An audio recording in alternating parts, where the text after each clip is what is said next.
Hey, how's it going? Welcome to News Act, Friday 19th November 2021. We're looking from the papers. First up, New York Times picture from the Poland-Belarus border. Belarus has cleared out the camp on their side. They're sending some people back to Iraq. They're sending some people to a warehouse close by. Either way, they're getting sent off the front pages and we can all stop thinking about it, pretend like it doesn't exist for a while. Underneath that, origins of COVID back in the news, lovely. Down here, one of the men who definitely did not kill Malcolm X walking out of court yesterday. The court basically proved a conspiracy that the CIA and the FBI covered up information that would have led to him being exonerated. Some of the information was covered up directly on the orders of J. Edgar Hoover, longtime director of the FBI, not surprising given his role in many other proven conspiracies such as the murder of JFK.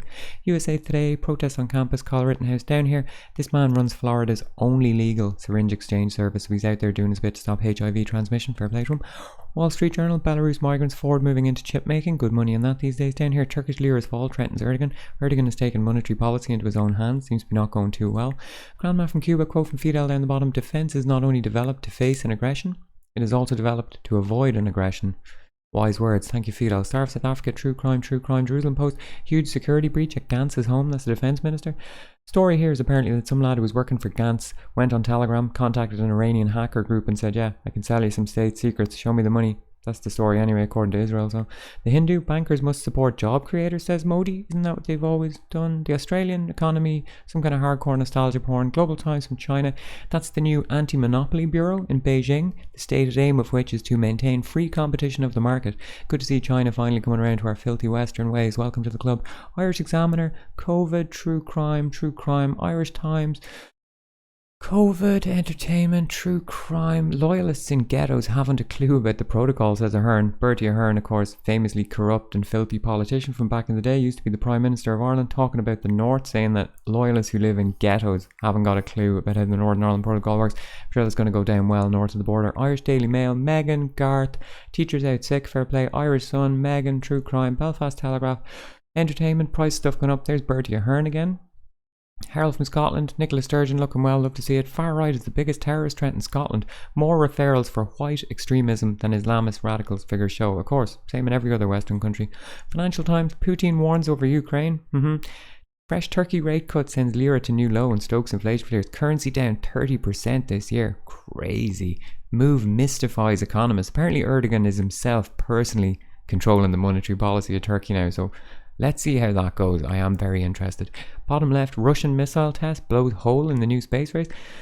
Russia blew up a satellite which is causing hundreds of thousands of pieces of debris to go into orbit around the Earth, which might hinder future satellites and things. But there's some crazy statistics in this article. They reckon that by 2029 there'll be 100,000 commercial spacecraft orbiting the Earth. And at the moment, with 2,000 satellites under his belt, Elon Musk controls more than a third of all active spacecraft. Future's not looking too bright. The Guardian, something about a railway. Down here, this Chinese tennis player is missing, Peng Shuai. She accused some lad of assault, someone high up in the Communist Party, I guess, and she just went missing. And then some email came out and it's like, yeah, I'm fine, don't worry about it. The whole assault thing was just invented, but people obviously not believing this.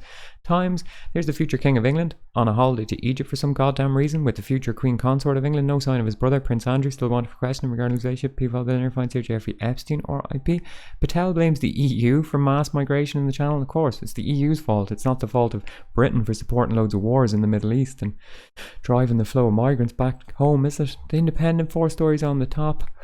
Asylum, racism, Boris, football. There's Boris in a high vis. Mind the gap. Yeah, that's the gap in Boris's head where his brain should be. Daily Tory graph. There's Kate, niece of Prince Andrew, still wanted for question regarding the issue. People have Jeffrey Epstein, RP on the top. Now Rafiq admits to racism. Does everyone remember this cricketer at the start of the week was crying in front of MPs talking about how people were racist towards him and it ruined his life and all? Well, now texts have come out where he was being like anti-Semitic, where he was saying some bad stuff from back when he was 19 or whatever. It's just pretty funny that at the start of one week you're the victim and at the end of the week then you're the oppressor. You know, that's how it goes. Lockdown's coming back in Europe, can't wait. Daily Express, Boris and Orange, Rafiq, I'm sorry for racial slur. Yeah, right. EU migrant crisis, pretty blaming them. There's Kate again. Daily Mail, Meghan and Kate, double whammy of royals there, both related to Prince Andrew, still wanted for question regarding Epstein, RP. And this here is about Prince Charles. The whole thing is about royals more. Charles charity cash hit by shock new probe, okay? So another £500,000 has been floating around. And they reckon it was being paid as a bribe so people could get honours into the honour system, get an OBE or an MBE or whatever. Who would have thought it would be corrupt? iNewspaper, the railway plan thing, Daily Mirror, celebs, HS2 Faced. Yeah, not going to make HS2, which is a high-speed railway line. They're not going to make the second part of it, or HS3, which is a high-speed railway as well, which is for the north of England. So it's been framed as, you're leaving the north of the country behind, you're not doing that. And it's worth saying that a lot of people wanted HS2 to be scrapped entirely because they reckon it was not needed, and it was going through parts of woodland in Britain which are basically almost extinct and very rare. The Metro, football celebs caught out by text. That's Rafiq, the racist cricketer. Haha. Daily Star, something about a man having a 3 in a bed with his wife and a ghost. Alrighty. Well, Julian Assange is still in jail, the maximum security Belmarsh prison without fair trial or due process. If you want to stay off state, corporate, social media for the day, just click the link in the description. Alright, thanks, good luck.